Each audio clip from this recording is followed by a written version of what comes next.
Hello everyone, I hope everyone is doing well. I welcome you all to our YouTube channel. Technical Pilot is your co-pilot to the world of aviation. Whether you are dreaming of the skies or starting to prepare for your DGC examinations, I can assure you that you have taken off in the right direction. So let's not waste the time further and let's dive into today's topic now.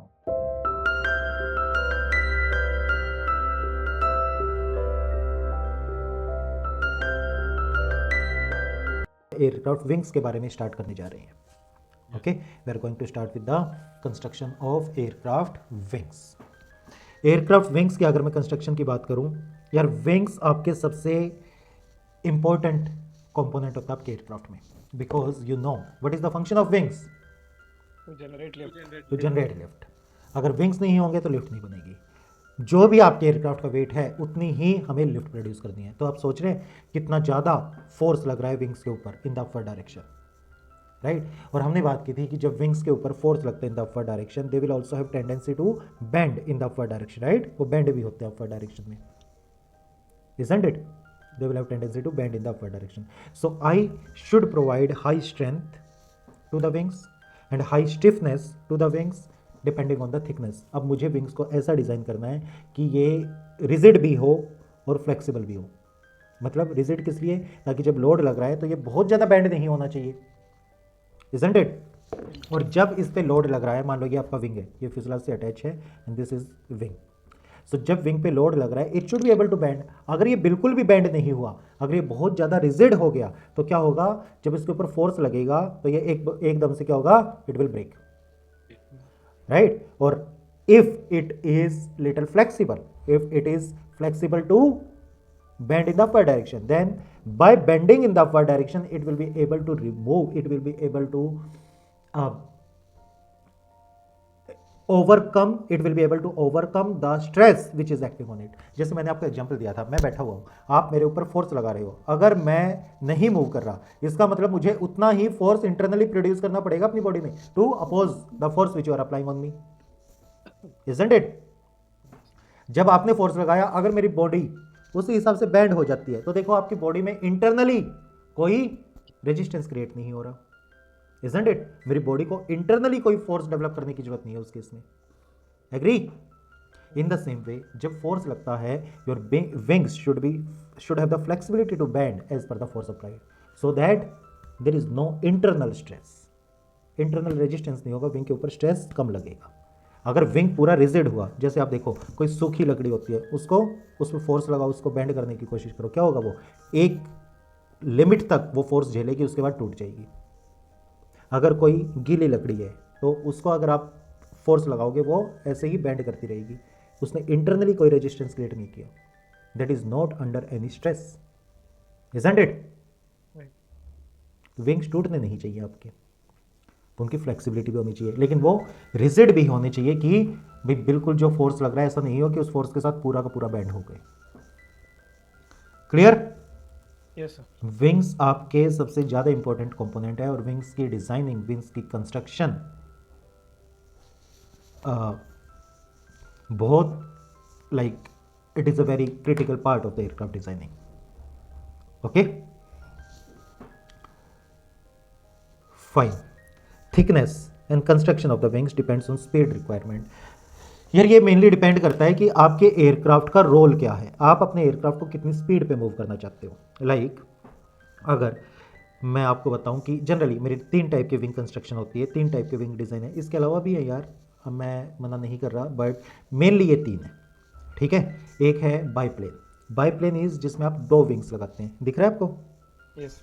आपको पता है Wright brothers ने जो first aircraft बनाया था, first aircraft ever built was a biplane. देखे होंगे आपने फोटोज.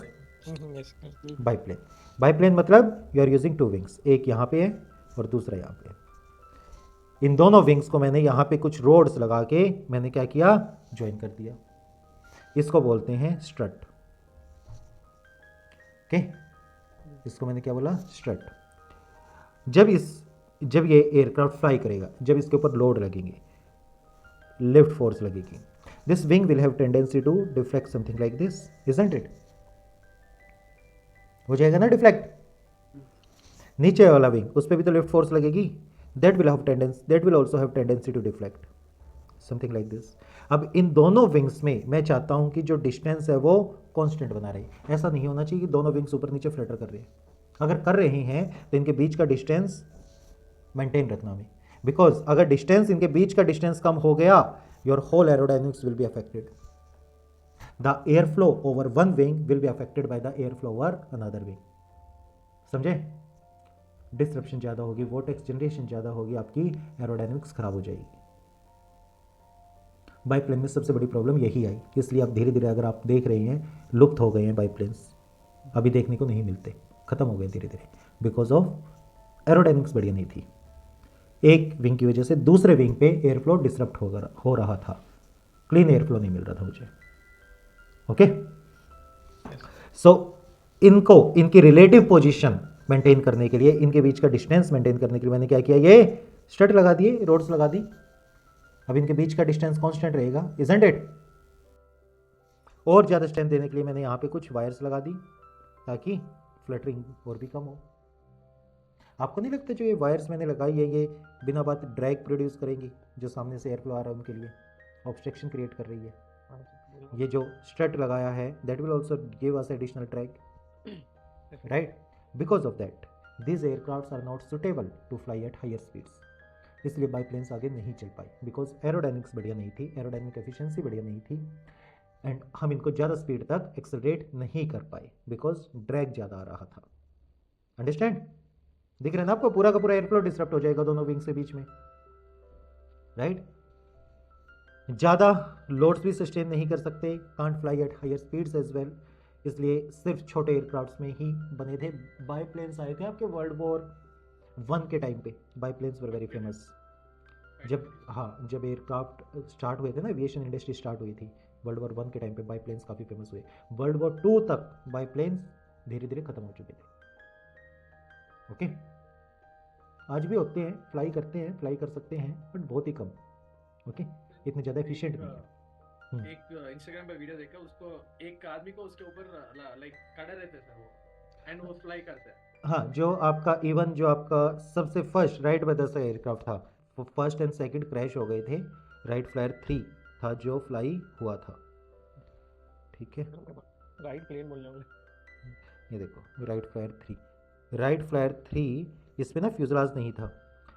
जो पायलट था, if you can observe on the screen, वो विंग के ऊपर बैठे हुए, देखो, डू यू सी? विंग के ऊपर बैठे हुए। कुछ फ्लाइट्स तो इन्होंने विंग के ऊपर बैठ के की थी, कुछ विंग के ऊपर लेट के की थी, मे बी, अगर फोटो देखोगे तो। इसका डिज़ाइन थोड़ा सा अलग था। इन्होंने क्या किया, ये डायग्राम देखो, ये थोड़ा सा क्लियर है, हालांकि ओरिजिनल नहीं लग रहा मुझे, बट ठीक है। Do you see? He is lying on the wing, the pilot is lying on the wing. इसमें इन्होंने क्या किया था, vertical stabiliser is on the back, horizontal stabiliser in front of the wing. Observe करो, horizontal stabilizer is in front of the wing, vertical stabilizer at the back of the wing. Okay, so they can fly only up to low speeds. Truss design, generally आपका जो design है, that fuselage design है, that is truss, rectangle design, truss framework type of construction. Remember, लोहे की pipes ले लिए थे, उनको वेल्ड कर दिया था हमने, right? That was truss और framework. Studs, wires provide rigidity against bending and twisting. आपके विंग्स को ट्विस्ट, आपके विंग्स को बैंड होने से रोकेंगे ये, अंडरस्टैंड? अदरवाइज विंग्स की बेंडिंग ज़्यादा होती है। एक है हमारा braced monoplane. Monoplane means one wing, mono means one, plane means wing. यहाँ देखो, biplane, bi means 2, plane means wing. Okay, mono means 1। Braced monoplane बनाया मैंने, एक सिंगल विंग बनाया मैंने, लेकिन इस विंग को मैंने ब्रेसिंग प्रोवाइड कर दी। ब्रेसिंग क्या होती है? सपोर्ट, देखा होगा वो दांतों में लगवाते हैं ब्रेसिंग, राइट? क्या होती है वो? सपोर्ट प्रोवाइड करती है, इजंट इट? ब्रेसिंग होती है सपोर्ट।